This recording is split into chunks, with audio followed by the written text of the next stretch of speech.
Good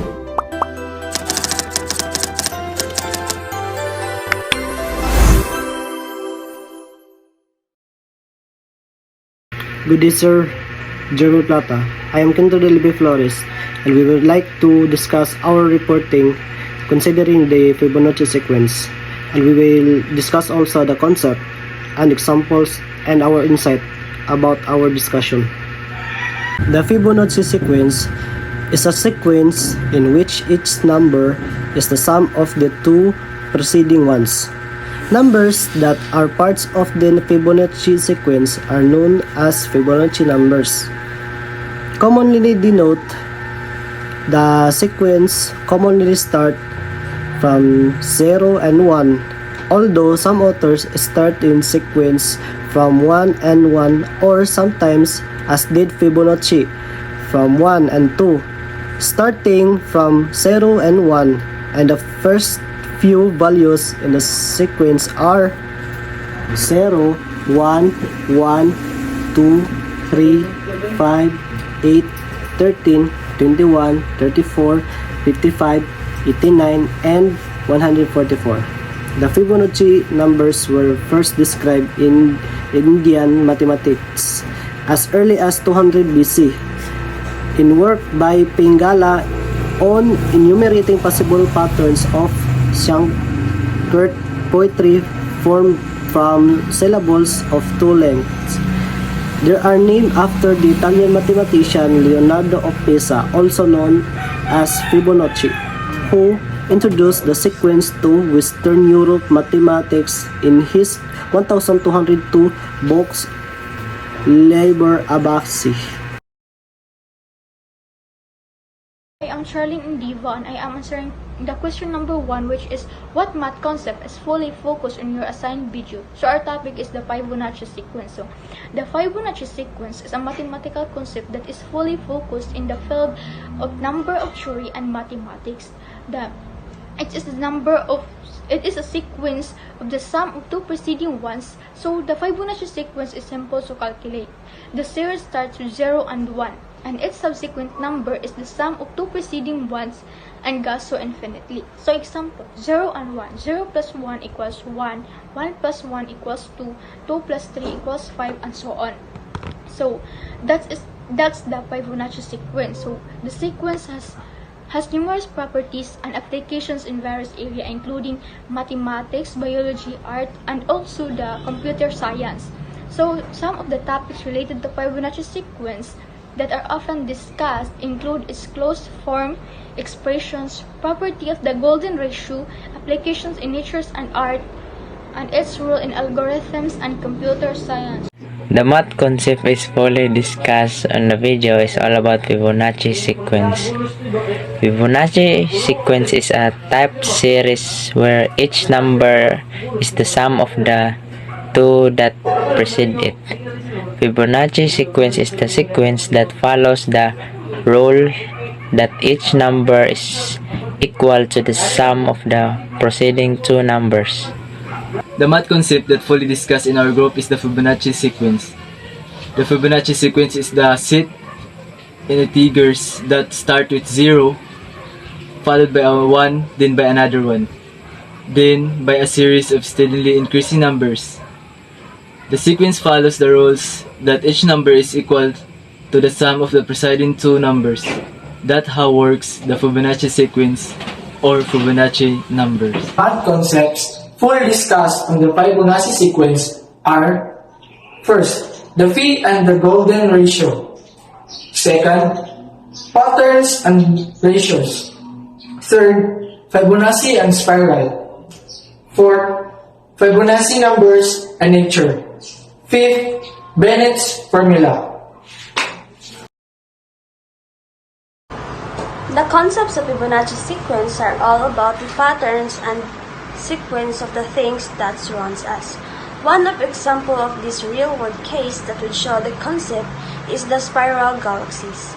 Not surprisingly, spiral galaxies also follow the familiar Fibonacci pattern. The Milky Way has several spiral arms. Each of them, a logarithmic spiral, is about 12 degrees. As an interesting aside, Spiral galaxies appear to defy Newton physics. As early as 1925, astronomers realized that since the angular speed of the rotation of the galactic disk varies the distance from the center, the radial arm should become curved as galaxies rotate. Subsequently, after a few rotations, spiral arms should start to wind around a galaxy, but they don't, hence the so-called winding problem. The stars on the outside, it would seem, move at a velocity higher than expected, a unique trait of the cosmos that helps preserve its shape. My example of the sequence of Fibonacci is the set heads, because the head of the flower is also subject to Fibonacci processes.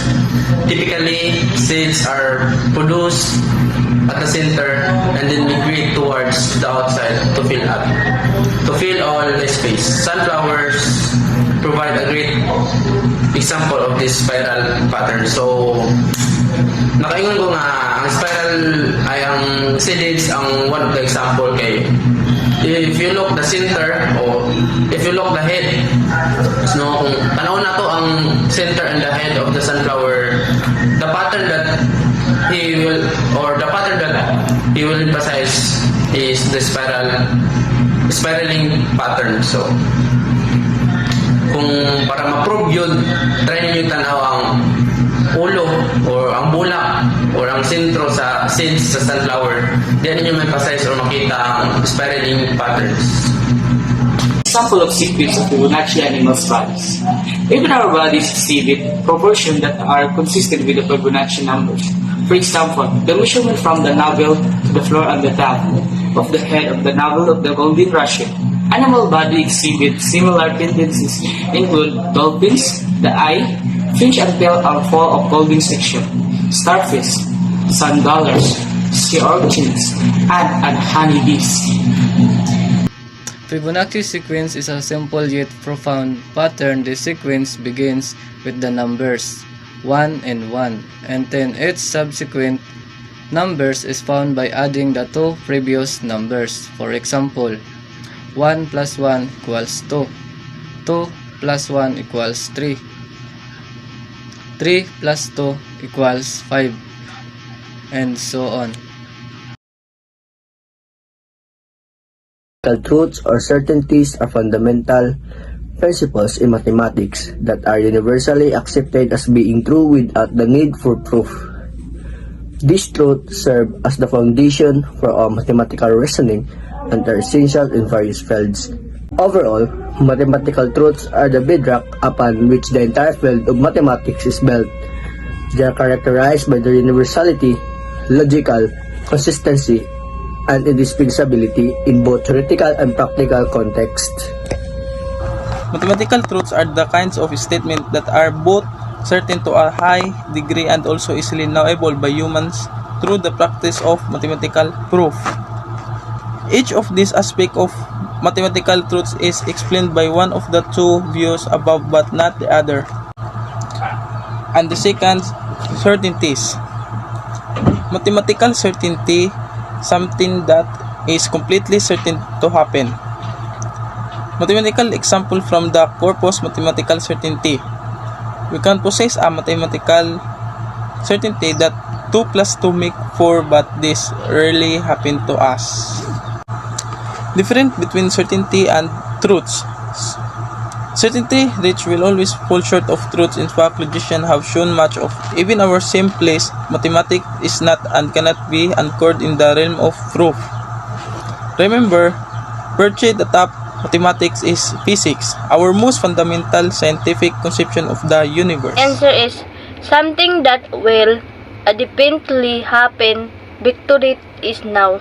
A mathematical certainty synonyms unrelated towards some things that is certain or likely to happen. The kind of truth you get in math is a rather low level of truth. Truthology truth. Physicists use math as a tool to whatever extent they are able to put truth in that the beginning math allow one to derive consist result. The choice of what math to use has to be part of the input and empirical choice.